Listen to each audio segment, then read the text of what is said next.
I want to talk to you about what happened with the defending champions losing 7-2 against Aston Villa.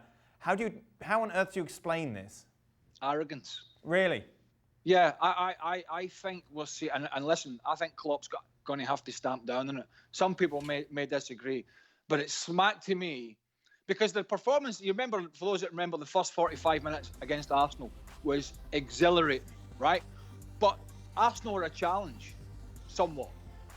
Here we have Liverpool going into the back garden of a club that avoided relegation by 1 point. And it smacked to me like a team that thought they could just pitch up there, swan around, and take the 3 points. And they got a bloody nose. Because Villa did some good business in the window. Young Ollie Watkins from Brentford, who really is a good young player, just failed to make promotion with Brentford last season. Physical, quick, runs the channels, doesn't give you a minute. Ross Barkley coming in, will run with the ball. Keeping Jack Grealish, we saw how good against Liverpool he was. So you can't take this for granted, Dan. And I felt they did. And it wasn't just, I mean, I heard Stevie talking about this high line. And it is crazy, and I don't get it. We saw it against Leeds in the first game of the season. I almost bit them on the backside. It's almost like they've watched Bayern Munich and thought, that's going to work for us. But it's not a one-fit-all system in doing that. It's very high risk.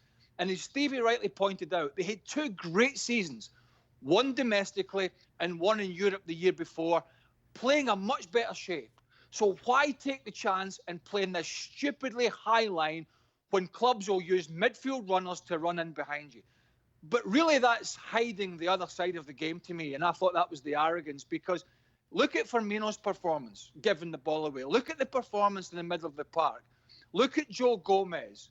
Look at the fullbacks. And we saw a clip of Jordan Henderson on the bench, a guy that gets besmirched by a lot of people as a guy that, well, Liverpool can just leave him out. And he looked disgusted on the bench. That's the kind of player that they were missing. A guy in the middle of the park that maybe doesn't have the talent of others, but has got a bit of grit, a bit of balls, and a bit of everything. And I thought Liverpool just lacked that. And I hope that was a wake-up call for them, that just because they're the league champions and they've had 2 great years, they can't just swan into the back garden of clubs in the bottom half of the league and think they're going to take the 3 points. And that, for me, at the weekend, smacked of just that. So will this prove to be a wake-up call, or is it a sign of things to come? No, I think they're too good to have not to be a wake-up call. I mean, Klopp was smirking on the sidelines at some of the goals, and I know there was at least three deflected goals, but that doesn't really gloss over what was a really, below par, arrogant, poor performance. Even Van Dijk, I didn't see Van Dijk getting angry. I didn't see him getting angry. I didn't see him really leading that back four. I didn't hear it. I mean, we can hear with no crowd. We can hear the players more. But I didn't hear Liverpool being vocal. I was surprised at that.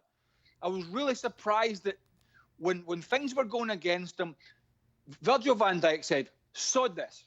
I don't care what the manager wants. I'm going to show leadership on the field, and we're going to drop off a little bit, and we're going to have a better shape.